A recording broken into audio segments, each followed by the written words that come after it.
सम्राट अशोक की कहानी भाग 9। सम्राट की विरासत और इतिहास में स्थान। सम्राट अशोक का जीवन केवल एक राजा की कहानी नहीं है, बल्कि यह उस परिवर्तन की कहानी है जो किसी भी व्यक्ति को क्रूरता से करुणा की ओर मोड़ता है।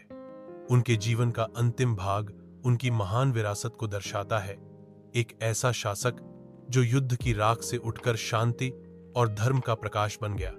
अशोक ने बौद्ध धर्म को केवल अपनाया ही नहीं, बल्कि उसे संसार के कोने कोने अशोक ने बौद्ध धर्म को केवल अपनाया ही नहीं, बल्कि उसे संसार के कोने कोने तक, थाईलैंड और इंडोनेशिया तक फैला।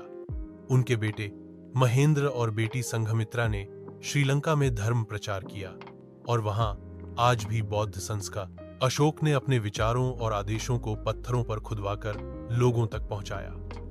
इन शिलालेखों में उन्होंने धर्म, नैतिकता, करुणा, अहिंसा और सभी जीवों के प्रति समान व्यवहार का संदेश दिया।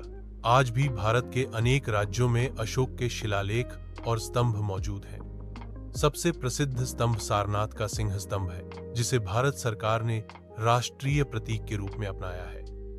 साथ ही अशोक चक्र हमारे तिरंगे के केंद्र में विराजमान है। सम्राट अशोक के अंतिम वर्ष तपस्या और साधना में बीते। उन्होंने राज्य के उत्तराधिकार की चिंता तो की, लेकिन उनका कोई उत्तराधिकारी उनके जैसा धर्मनिष्ठ और प्रभावशाली नहीं बन सका। 232 ईसा पूर्व में अशोक ने दुनिया को अलविदा कहा। उनके निधन के बाद मौर्य साम्राज्य धीरे धीरे कमजोर हुआ और लगभग 50 वर्षों में उसका अंत हो गया। इतिहास में अशोक का स्थान विश्व इतिहास में पहला सम्राट जिसने हिंसा छोड़कर धर्म और नैतिकता का मार्ग चुना।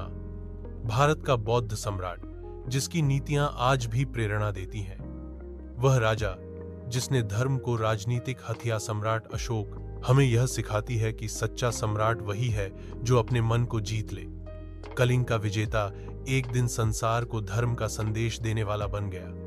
उन्होंने हमें दिखाया कि युद्धों से नहीं, करुणा से दिल जीत लिया।